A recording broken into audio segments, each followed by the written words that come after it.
Good afternoon, ladies and gentlemen, and thank you for standing by. Welcome to the Kura Sushi USA, Inc. Fiscal Second Quarter 2023 Earnings Conference Call. At this time, all participants have been placed in a listen-only mode, and the lines will be open for your questions following the presentation. Please note that this call is being recorded. On the call today, we have Jimmy Uba, President and Chief Executive Officer, Jeff Uttz, Chief Financial Officer, and Benjamin Porten, Senior Vice President, Investor Relations and Business Development. And now, I'd like to turn the call over to Mr. Porten. Thank you, Operator. Good afternoon, everyone, and thank you all for joining. By now, everyone should have access to our fiscal second quarter 2023 earnings release. It can be found at www.kurasushi.com in the Investor Relations section. A copy of the earnings release has also been included in the 8-K we submitted to the SEC. Before we begin our formal remarks, I need to remind everyone that part of our discussion today will include forward-looking statements as defined under the Private Securities Litigation Reform Act of 1995. These forward-looking statements are not guarantees of future performance, and therefore you should not put undue reliance on them. These statements are also subject to numerous risks and uncertainties that could cause actual results to differ materially from what we expect. We refer all of you to our SEC filings for a more detailed discussion of the risks that could impact our future operating results and financial condition. Also during today's call, we will discuss certain non-GAAP financial measures which we believe can be useful in evaluating our performance. Presentation of this additional information should not be considered in isolation, nor as a substitute for results prepared in accordance with GAAP, and the reconciliations to comparable GAAP measures are available in our earnings release. With that out of the way, I'd like to turn the call over to Jimmy. Thanks, Ben, and thank you to everyone for joining us today. It's been an exceptional quarter for Kura Sushi. In the previous earnings call, I had mentioned our 3 goals for this fiscal year: maintaining great operations and delivering unbeatable value to our guests, continuing our rapid unit expansion, and leveraging our G&A investment. It's my pleasure to be able to say that we are seeing excellent results on each of these goals. We continued to lead the industry with traffic growth of 7.4% in our second quarter, and as demonstrated by our traffic performance, consumer sentiment remains extremely strong. Our unit pipeline is the strongest it has ever been, with 9 units under construction and another 9 executed leases across existing and new markets. Our success in leveraging G&A, combined with improvement in restaurant-level cost, has resulted in a 400 basis point adjusted EBITDA margin expansion over the previous year. Our second quarter sales of $43.9 million represent 40% revenue growth over the prior year.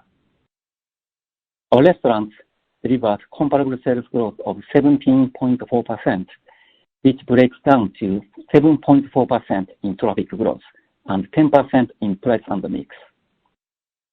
Despite our pricing, our value remains unparalleled, and the consumer sentiment and strength have never been stronger.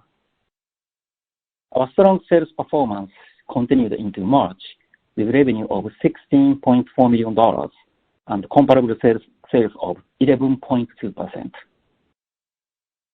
Turning to operating results, we've seen material improvement in both labor and cost of goods sold. Our labor costs as a percentage of sales have improved by 160 basis points over the prior year, and our costs as a percentage of sales are approaching the all-time best we saw in fiscal 22. Between the flattening of food cost inflation and our December pricing, we saw costs as a percentage of sales improve by 150 basis points over the prior quarter. Restaurant efficiencies continue to be realized, resulting in restaurant-level operating profit margin of 20.3%, a 250 basis point improvement over the prior year. In terms of corporate cost, we were able to improve G&A as a percentage of sales by 120 basis points over the prior year. Cumulatively, we were able to grow adjusted EBITDA margin by 400 basis points and net income margin by 370 basis points as compared to the prior year. It's been a pleasure to see our strategies for growing corporate profitability succeed, and we believe this is only an early indication of what we can expect as we continue to grow and achieve our true scale. During our second quarter, we opened 3 new restaurants: Philadelphia, Edison, New Jersey, and Oak Brook, Illinois. We are very pleased with the performance of these restaurants, with the Philadelphia and Edison locations in particular, underscoring the tremendous opportunity that East Coast market represents. In our previous call, we had mentioned unprecedented permitting delays that impacted the opening of Jersey City and Philadelphia. We haven't seen any such permitting concerns since, and we believe those are one-off anomalies. Looking ahead, our unit pipeline is stronger than it has ever been, with 9 restaurants under construction and 9 more executed leases. We not only feel extremely comfortable about achieving our fiscal 2023 unit growth guidance, but also have an excellent head start on our fiscal 2024 development. As a note on the cadence of unit openings, we expect 1 opening during the third quarter, with the remainder in Q4. Finally, we have made meaningful progress on the implementation of our new waitlist app, which we believe has the potential to be the biggest comp driver of our fiscal 2023. As we mentioned in past calls, our current waitlist app algorithm provides highly conservative estimate of wait times, particularly close to the end of the evening. We expect the revised algorithm to have 3 major impacts: an improvement in customer satisfaction, reduced attrition, and the potential to drive additional traffic in off-peak hours.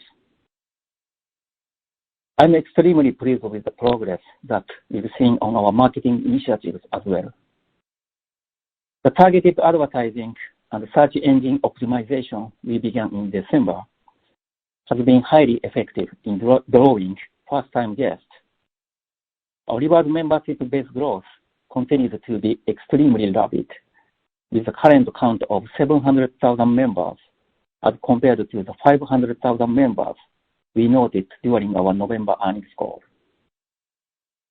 While the implementation of the new waitlist app is a more immediate priority, we are also working on rolling out our updated rewards program with Punch. Additionally, we just began our second demonstration campaign in April, which I'm sure you remember from the prior summer as being our most successful brand collaboration yet. As a preview of things to come, I'm very happy to announce that we will be partnering with DC Comics this summer, which is just another indication of the momentum the Kura brand has seen over recent years. It's an honor and a privilege to be able to report such strong results and progress on our initiatives, and I'm incredibly grateful for the consistently spectacular work by our restaurant team members and corporate support staff that make this possible. And with that, I'll turn it over to Jeff to discuss our financial results and liquidity. Jeff? Thanks, Jimmy. For the second quarter, total sales were $43.9 million as compared to $31.3 million in the prior year period.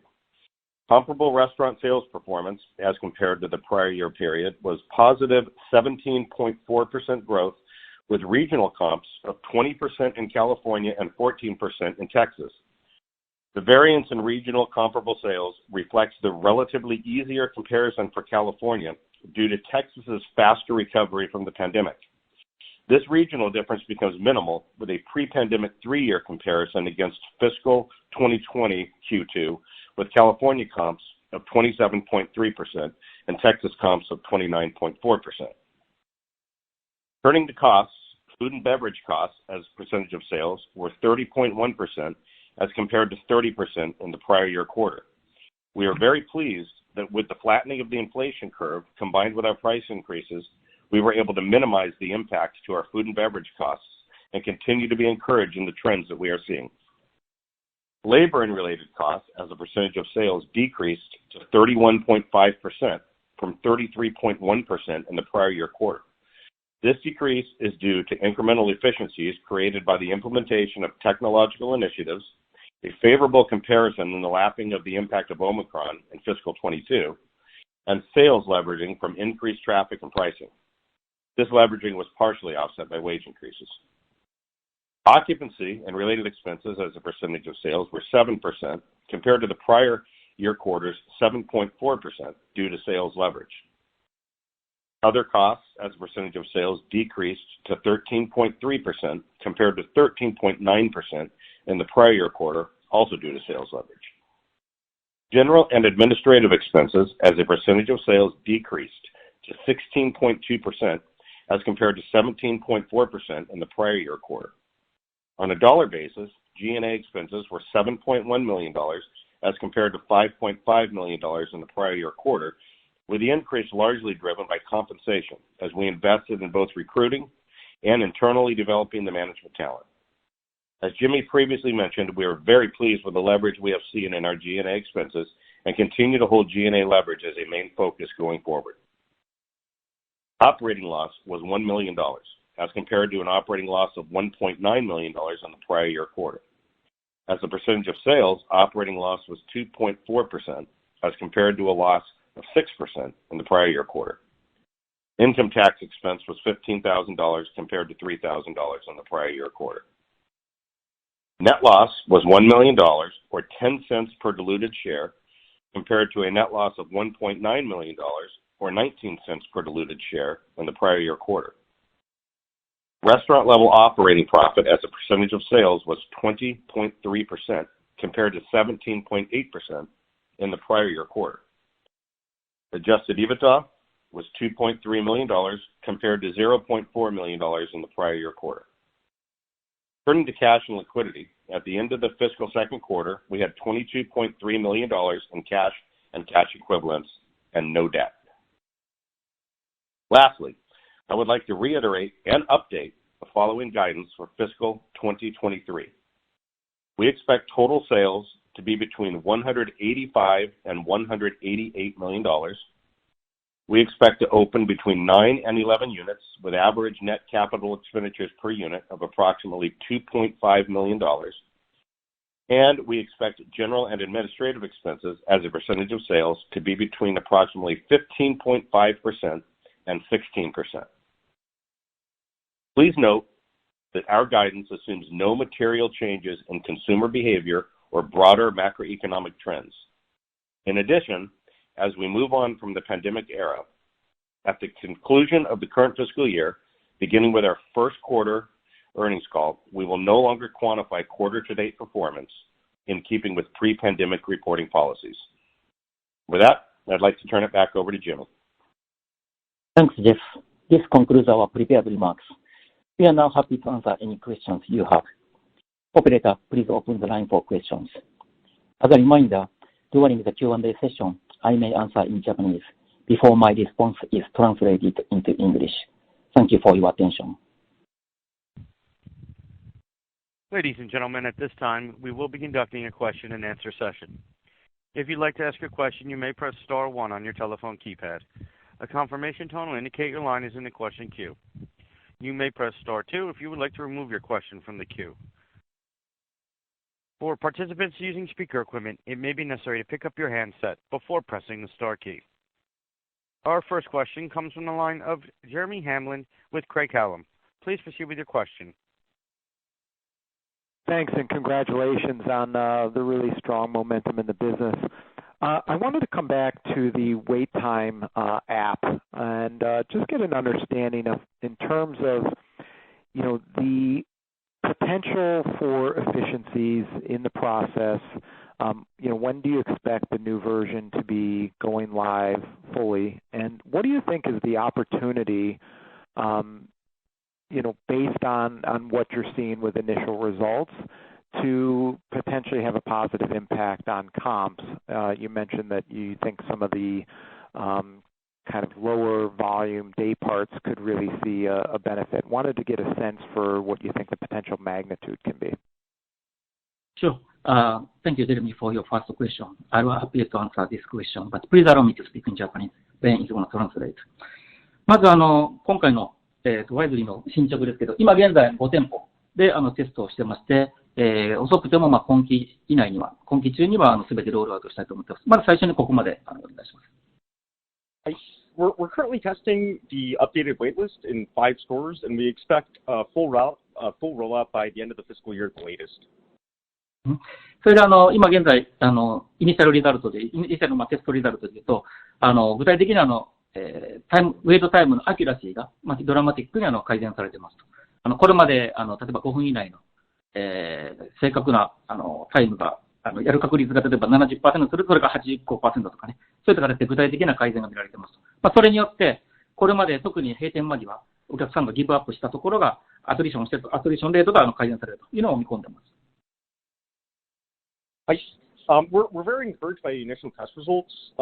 What we've seen is we've seen very concrete improvements in waiting time accuracy. If we were to say, prior to implementation, about 70% of the wait times were accurate within 5 minutes. We're now seeing upwards of 85%. In terms of the shoulder periods that we mentioned, we think there's pretty meaningful opportunity, especially at the end of days. Those are when you get the worst attrition rates because say you and I go to dinner at 9 o'clock and we know the restaurant closes at 10 and the wait time says 2 hours, we're not going to wait because we're not going to get a seat, but because everybody has the same reaction. Had we waited, we would have gotten a seat. And so just by having that more accurate wait time, that unlocks greater operational efficiencies for that last hour. In terms of the other shoulder periods, one big opportunity we see is in weekday lunches. If a dinner wait time is off by 15 or 20 minutes, it's annoying, it's frustrating, but your day is over, and so you can just wait a little bit longer. If your lunch wait time is off by 15 or 20 minutes, you've lost your lunch, your meal opportunity. And so we think that once we can really dial in the accuracy and communicate that to our guests, that's a very meaningful opportunity for us. なので今説明したみたいに我々非常にねワイズに変えることでのオプチュニティ、セールスオプチュニティは非常に大きなものと思ってますけれども、ただ今期中にロールアウトすることを考えればもちろんオプチュニティはあると思ってるんですけど、我々のフォーキャストの中に現在そのアップっていうのは入れ込んではないです。もしそういったのが今期に出てくればアップサイズだなというふうに考えています。So while we're tremendously excited for the opportunity represented by Wisely, just given the rollout expectations, we haven't built this upside into our existing financial models, into our guidance, and so if there's a lift, that's gravy for us. Great, that's helpful color. And then just last one for me. In terms of, I think in April now you're running the Demon Slayer promo, and could you just talk about that? I think you ran that at the end of last summer. Bringing it back, I think it's a pretty significant licensing partner. But any color that you might be able to share on that particular, license partner in terms of, the potential to impact results versus some of the other, promos that you've run. Yeah, so I'm sure you remember we did Demon Slayer in July and August of last year. Comps in that quarter were 28%, 14% from traffic. Certainly not entirely driven by Demon Slayer, but it was a major component of one of our most successful quarters ever. In terms of this April's Demon Slayer, it's going to be, it's going to be the same format largely, where we have the 15 plates and you get a prize. We'll have giveaways like shirts and tote bags, etc. One thing that is counterintuitive and is tremendously exciting. So I was speaking with the marketing director the other day, and they mentioned that the second campaign can actually be more successful than the first campaign. And you wouldn't expect that, but what happens is that you're able to, because Demon Slayer is such a big property, you expand your fan base through Demon Slayer with the first campaign. And then when you have that second campaign, you start with that bigger starting base. And so we're very excited for what Demon Slayer can do for us. And as Jimmy mentioned during the opening remarks, I've been sort of alluding to this in past calls, but we are working with DC Comics, and that's going to be our first, really major mainstream American property, and I'm tremendously excited for that. Fantastic. Thanks for the color and best wishes. Thanks, Jeremy. Our next question comes from the line of Todd Brooks with The Benchmark Company. Please proceed with your question. Hey, thanks, and congrats to all of you on the operating momentum that you're showing this quarter. Very exciting to see. I know, Jimmy, you talked about seeing some signs of early success with the new marketing approach and bringing new customers to the Kura brand. I think we could probably point to maybe that 200,000 jump in the loyalty program as some evidence of that. But do you want to track success, and are we far enough into this that we can start to gauge intent to revisit and how we're converting those customers to additional frequency once they discover the brand? And I have one more after. Thanks. Sure. I'm happy to answer this question. まず最初のところ、12月始めたターゲットのマーケティングのことも聞いてるよね。はい。それに関して、今3ヶ月経ちましたけど、11月から12月にかけてね、一気にやっぱりトラフィック回復してきたんで、かなりミーニングフルな結果が出たと思ってます。具体的には我々 Google のアドバタイズメントを使って、ポテンシャルの我々のカスタマーになりそうなお客さんに効果的にアプローチすると、リーチアウトするということをやってるんですけど、非常にそれが効果だったと思いますと。で、スペンディングに関しても他のイエルプとかの他のやつをアロケートしたので、コスト変わってないんで、まずそれに関してはすごく満足してます。まずこのパスだけ先にお願いします。So we began the targeted marketing with Google in December. We're extremely pleased with the early results. It's only been 3 or 4 months, but just seeing the traffic strength, we're more last quarter we were 700 basis points above NAPTRAC. This quarter we're actually 740 basis points above NAPTRAC, and so we've gotten even further ahead of the pack. We're really happy about that. And in terms of cost effectiveness, it's really been unbeatable. There's been no incremental spend. We've just reallocated some of our other digital advertising, and so it's been a home run. あと、リワードプログラムのメンバーに関してなんですけど、これはスペシフィックに Q2 っていうわけではないですけども、これまでもずっと出てきた効果っていうのはやっぱり明らかなリワードメンバーとノンメンバーではフリーケンシーが6倍ぐらい違うっていうのと、あとアベレージチェックがスペンディングが違うというところなんで、同じようなところが基本的にいつも見られています。Then, well, it's hard to break out what specific, whether Google is delivering those new rewards members or it's just, the ongoing strength. We've been seeing this sort of this tremendous growth for the last year or two, but we're really happy to have this ongoing growth for the rewards members. They tend to visit about 6 times as frequently as a non-member. Their average check is about 20% higher because they want to get to the coupon breakpoints or the giveaway breakpoints. And about a quarter of our sales are done through rewards, and so it's a very meaningful part of our business. We're extremely excited to really be able to unlock the potential that the rewards program, especially the data component, represents when we move to Punch. That's great. Thanks. And then my second question, and I'll jump back into queue after this. 5 units opened in the first half of the fiscal year. Sounds like the pipeline between under construction and executed lease is very strong. What I'm wondering is, with 1 unit opening in Q3, are there any operational pinch points in Q4 to how many units you can open? I'm just trying to think I think you guys highlighted that we're mostly new centers, which is an easier construction process in the back half of the year. What drives us for where we land between the 9 units and the 11 units for full year guidance? Thanks. Sure. まず、Q4 に関してね、もちろん、均等に、3ヶ月あるんで、均等にオープンできれば、2チームのね、オープニングチームで4店舗というのが、4分店舗と5店舗とか、複数の店舗可能なんで、できる限り、そういうような形で、コントロールしたいと思ってますけども、Q4 でオープン予定の中にカリフォルニアの店舗が入ってますんで、そのカリフォルニアの店舗の中では、オープニング使わずにね、既存の店舗からの応援でオープンできる可能性もありますんで、我々戦力が足りてないからオープンできないと。というようなことは基本的にないというふうに思ってます。ないようにしていきたいというふうに考えていますと。まずここまでお願いします。So certainly the goal is to open those remaining units in Q4 as evenly as possible to distribute the stress on the opening teams and the operational teams.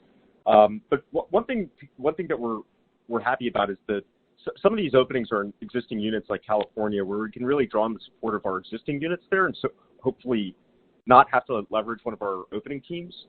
And so we're trying to get as much in front of the ball as much as we can, and so it's not a manpower issue that's a bottleneck for us in terms of achieving the higher end of that unit guidance.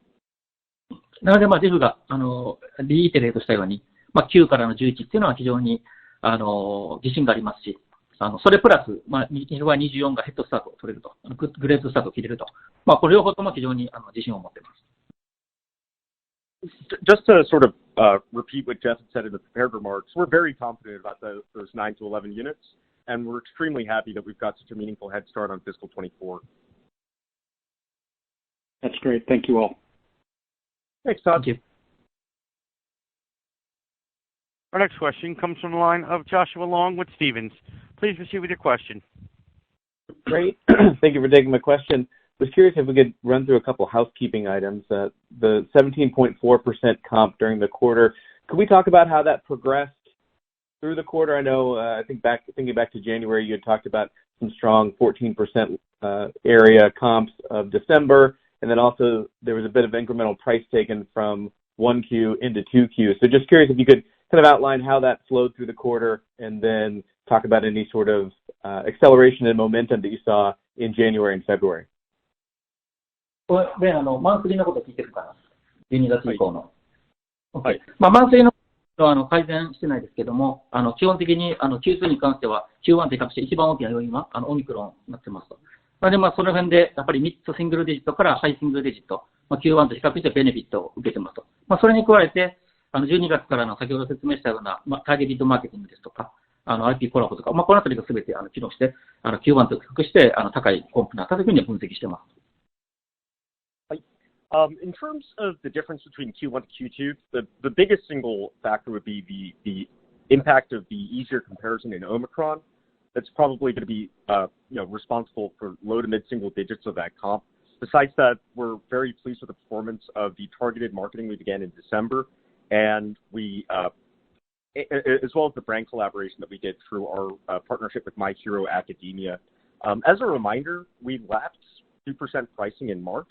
And so don't think of the March results as a deceleration by any means. It's really, when you back out the Omicron impact and that pricing lap, it's completely in line with the Q2 results. And so we're very pleased with the results for the quarter to date as well.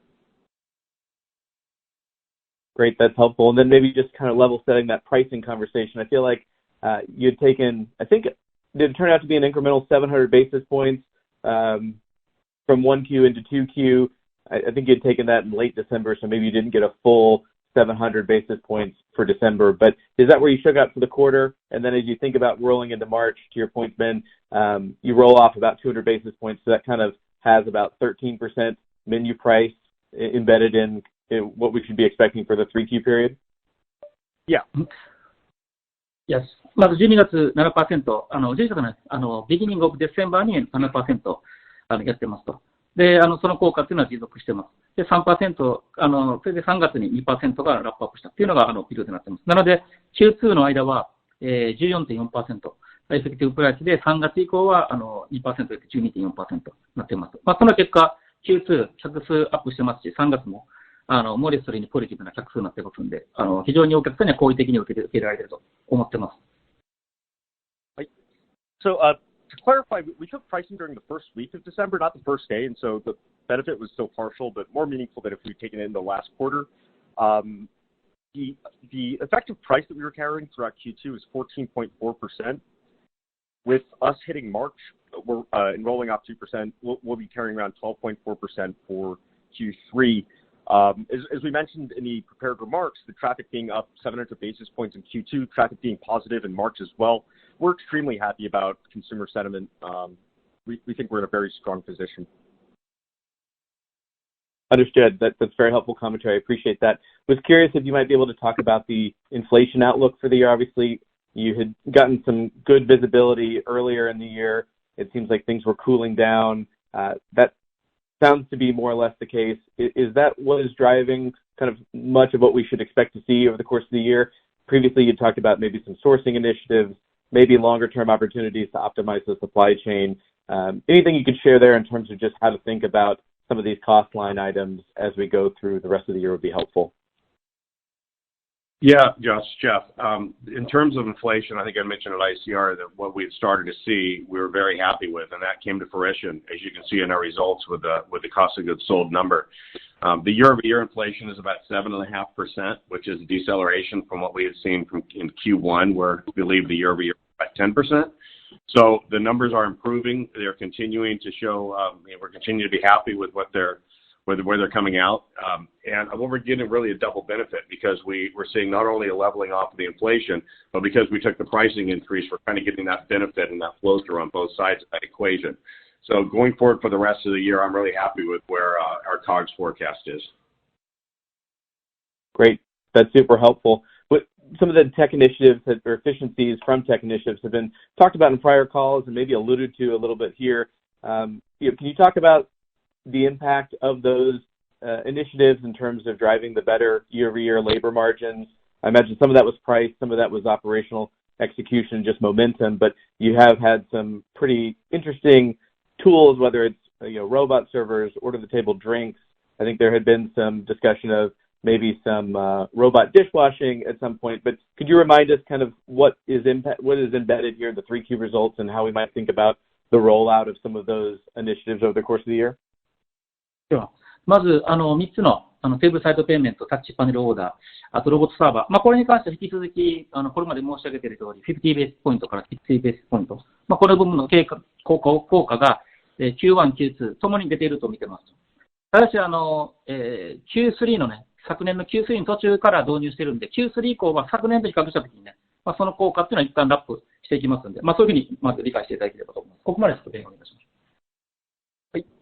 In terms of the labor impact of the tech initiatives that we rolled out last year, the touch panel drink orders, the tableside payment, and the server robots, as we've mentioned in the last call, we're seeing about 50 to 60 basis points in labor improvement, and we're continuing to see that today.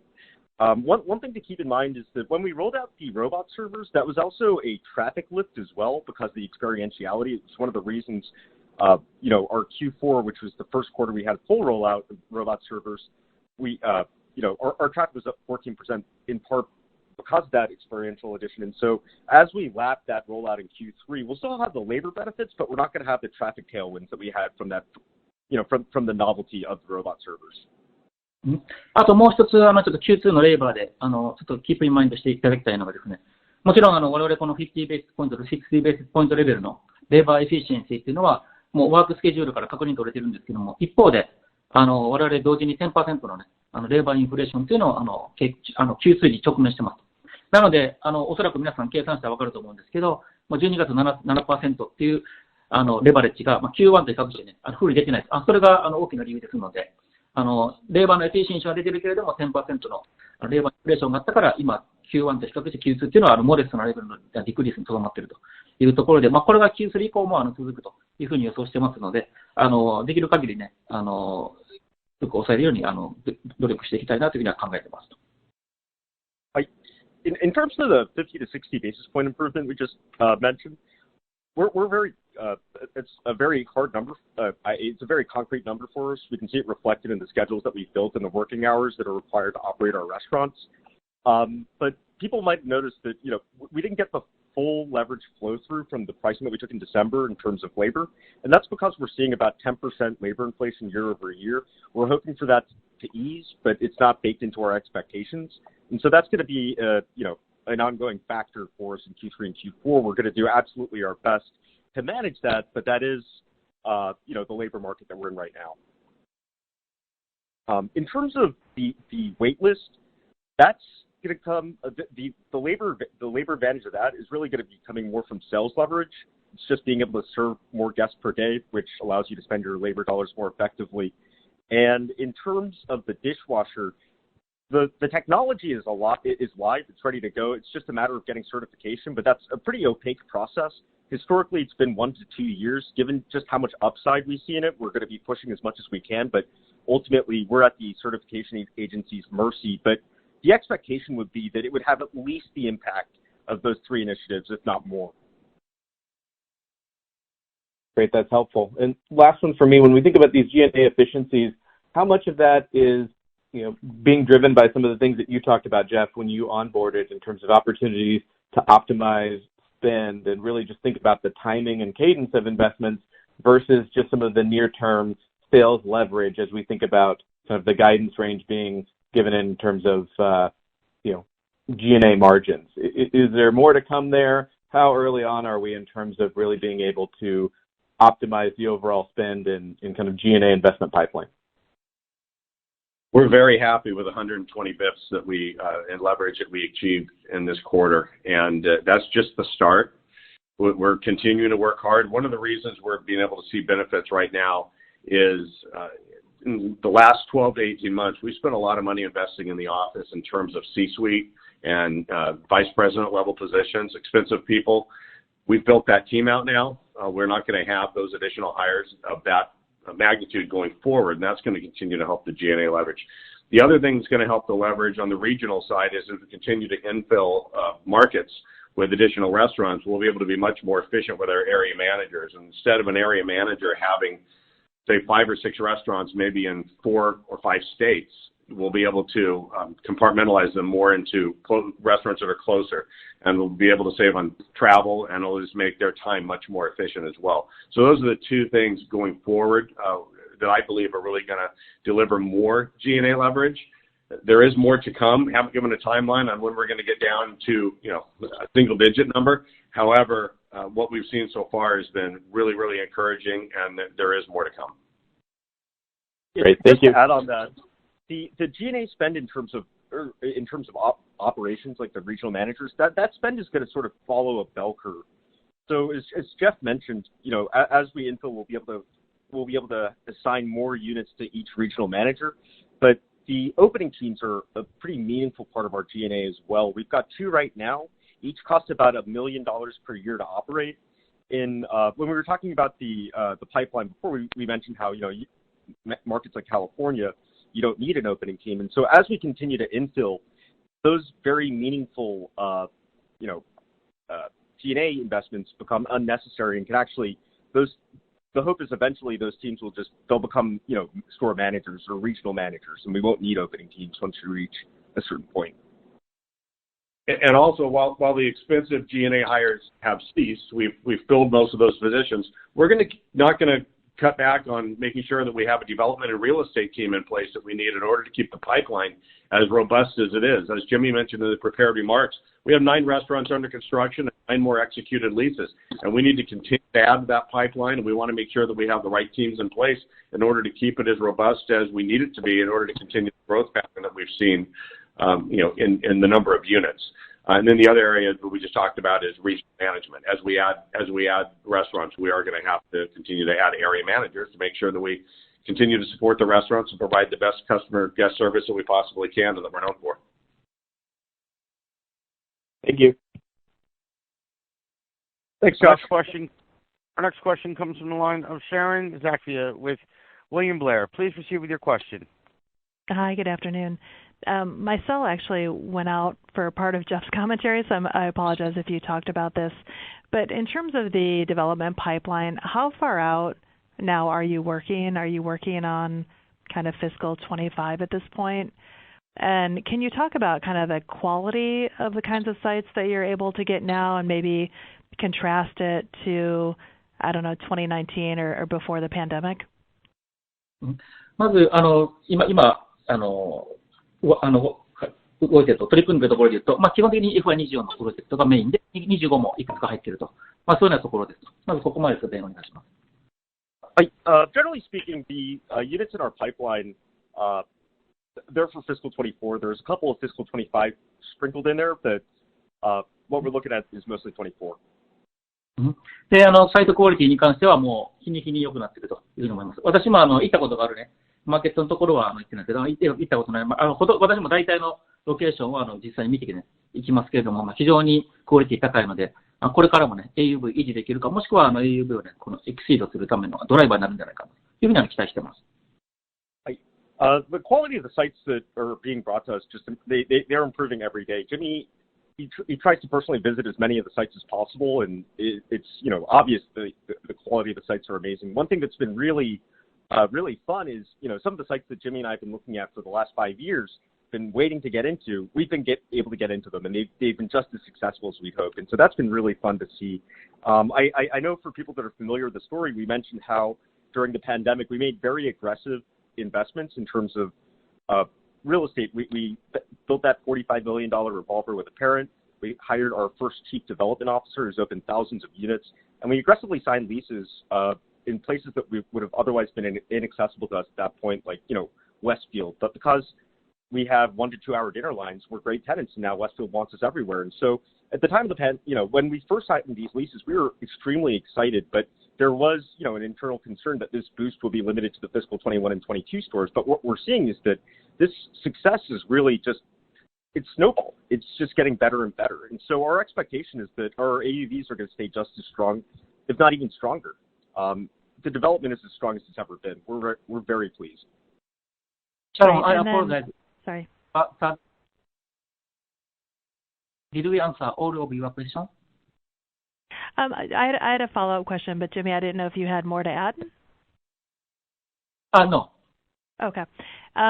Just one follow-up. I mean, the traffic growth remains very impressive. I guess I'm curious, are you seeing consumers try to manage the check at all, though, when they come in? Are you seeing fewer plates or lower beverage attach or anything that might suggest any kind of, check management starting to creep into the business? まず我々コンシューマーのセンチメントは非常に強いというふうに考えています。で、Q2 先ほど言った通り、エフェクティブプライスが 14.4% でしたけど、プライス&ミックスが 10%。もちろんスライトリーにマネージしてるんですけど、この数字に非常に満足してますと。やはりまずここまでじゃあ例をお願いします。はい。We're extremely pleased with consumer sentiment. As we mentioned earlier, of the Q2 comps, 14.4%. 10 of that, we saw about 10% price and mix, and so that's great. Last quarter of our 6.9% comps, only 2.9% was from price and mix, and so we're seeing even better flow through than before. The guests are eating more plates per person than they were over the prior quarter, and our average check has grown to about $28. And so, in spite of the pricing that we're seeing, guests are actually eating more. It's been very encouraging to see. あとこれはことなんですけども、クラはやっぱりファンダメンタルなコンスーマーセンチメントが比較的に全体的に弱い時にも強みがあるので、やっぱりピザとかステーキとかで家で食べれますけど、寿司はやっぱり家で作ることできないし、回転寿司あることできないんで、その辺の部分がうちにはテールウィンドウになっているかなというふうに考えています。We believe that Kura has fundamental advantages as a concept, even when consumer sentiment is weak. Certainly, we're not saying that it is, but we, just given what we've seen, it has been extremely strong. But if there is a downturn, we do have some structural advantages. I mean, if you're reducing the frequency of times that you're dining out, you want your entertainment dollars to go as far as possible. And so you can make a sandwich at home. You can even grill a steak at home. Nobody makes sushi at home, certainly not with a conveyor belt. And so that's one of the reasons that, our traffic has been so strong. Additionally, the way that we build the way that guests experience the meal, where they build it plate by plate, means that nobody's ever priced out. And so we're in an excellent position. We're very pleased to be where we are. Okay, great. Thank you. Thanks, Sharon. Thank you, Sharon. Our next question comes from the line of George Kelly with Roth Capital. Please proceed with your question. Hey, everyone. Thanks for taking my question. So just a couple for you. The first one, I was curious if you could update us on a couple sourcing initiatives that you've talked about in prior calls, specifically the potential for Japanese sourcing and then the utilization of broadliners. Yeah, we've started that process. We're starting to work with Cisco a little bit. We're testing some of the deliveries in some markets.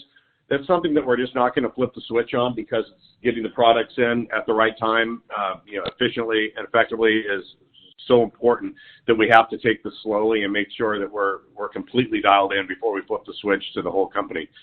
We do have some initiatives that are coming up. We've got shrimp and salmon that we have been able to purchase at a much more favorable price. It'll be coming in May and June, so that's upcoming. I think we've talked about that in the past, but that's an exciting development.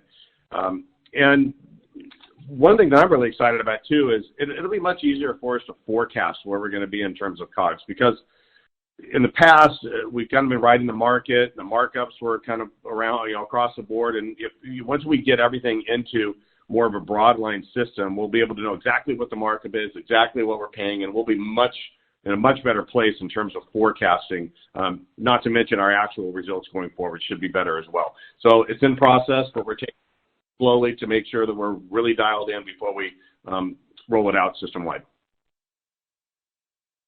So if I were to just attempt to repeat what you just said, is this something that you're still kind of assessing and uncertain as to whether you'll kind of roll it out across the base, or would you expect this to be something that you fully implement by maybe the start of next fiscal year? I believe by the start of next fiscal year it will be implemented. And this is something we are doing. We're just taking it slowly to make sure it's being done properly.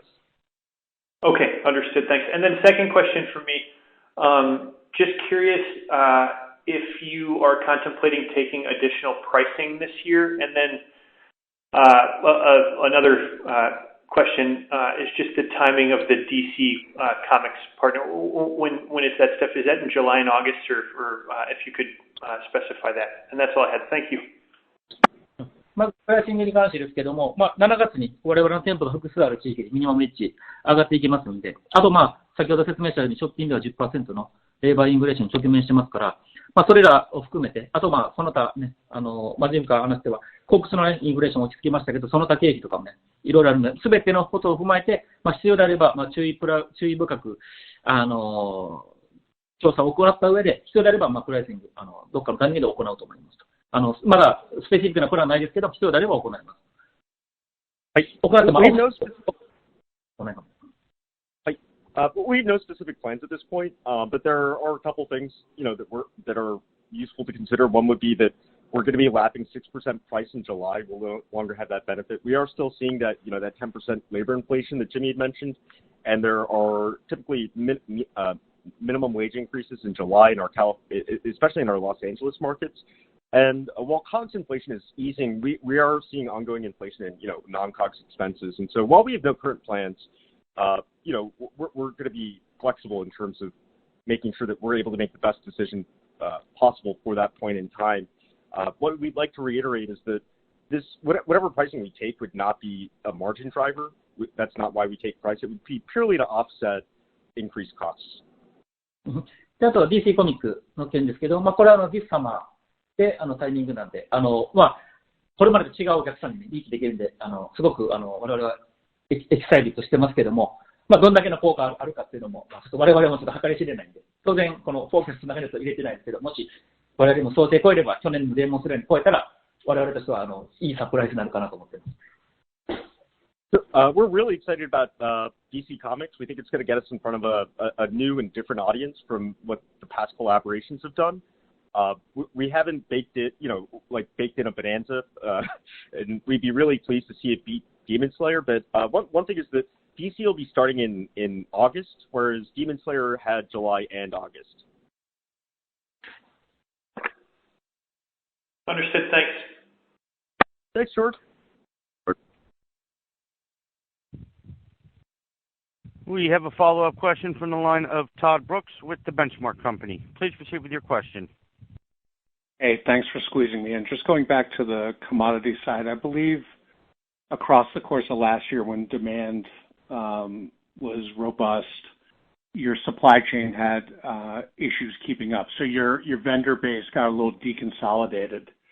As we're looking towards that predictability, Jeff, that you talked about with COGS forecasting going forward, and maybe review how the process of reconsolidating with fewer vendors, more volume, and then maybe the scale advantages that you're finding as you do that. And then my follow-up to that one is, given the improvement that we're seeing with the commodity inflation side and the strong sales results, is there a way to think about an exit rate with the initiatives that are in place for this year for where restaurant-level margin should be targeted at as we're thinking about going into 24? Thank you. Yeah, so, and I'm going to let Jimmy and Ben also elaborate on kind of last year as well, because I wasn't with the company last year. But my understanding during the pandemic, what happened as we were coming out of the pandemic is a lot of our suppliers had stopped having on hand as much product as they did, because they ended up throwing so much away during the pandemic. They were a little bit shy in terms of how much they had on board. So we had to go to some other suppliers, and that really drove their COGS up last year, because we had to go to a new supplier. We weren't able to really negotiate with them. We were kind of had our backs against the wall. a little bit and had to go to them and say, we need this product. They were able to provide it at the quality we needed, but we did pay for that. So there were no vendors that I know of that we really, any of our large protein vendors especially, that were really lost. It was just more of a shortage of the supply they were supplying.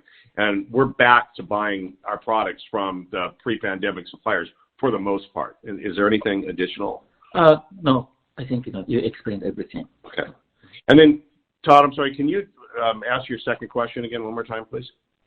Yeah, I'm listening to the commentary on the call and the normalization that we're seeing in inflation and the sequential improvement and scale benefits, the Cisco rollout proceeding over this year. I'm just trying to get my mind around kind of what you guys are thinking maybe for an exit rate for restaurant level margins kind of going into fiscal 24 so we could start to think about earnings power in that year. Thanks. So our eye is always on the 20% restaurant level margin price. That's pretty much the gold standard in the restaurant industry. And in fact, hitting the 20.2% that we did in Q2, I believe is one of, if not our highest Q2s of all time. And we're very happy with that because Q2, our seasonality is Q1 is our slowest quarter of the four, and then they get sequentially better from there. Q2 is better than 1, 3 better than 2, and Q4, which is our summer, is our best quarter. So to be able to hit a 20% restaurant level margin in Q2, we're very happy with. We'll continue to chip away at it, but that number is a pretty good number, and we're not gonna sacrifice guest service or food quality in order to drive that margin, much higher than that. But there is a little opportunity, I believe, as we continue to leverage. But we're happy with the number where it is. Yeah, just a few things to add on that. I'm sorry. Go ahead, Jimmy. Sorry. Let me give you additional explanation.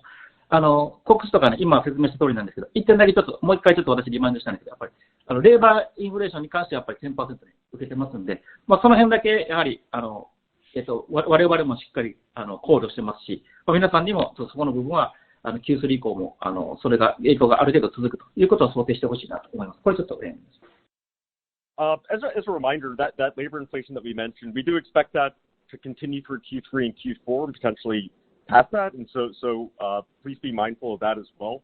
A couple other notes just from my end. Thinking about exit rates might not be super helpful for your modeling purposes just because of the seasonality that Jeff mentioned.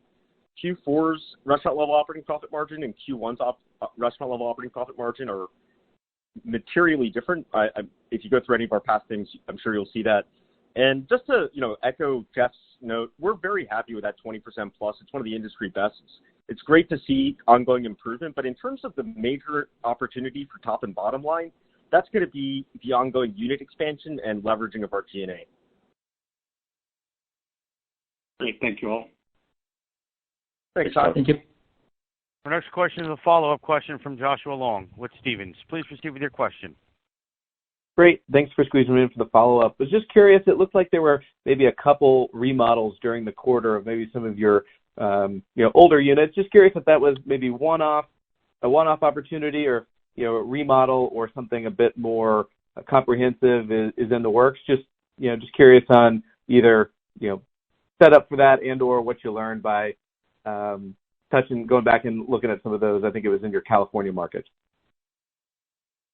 So at the time of the IPO, our parent company actually worked with a very famous designer. He's the guy who did the Uniqlo logo. It's probably what he's best known for the West. But he's the guy who did our new updated logo, and he developed an interior design update as well. And so we've been doing those updates, since 2019, 2020. We only have 6 left.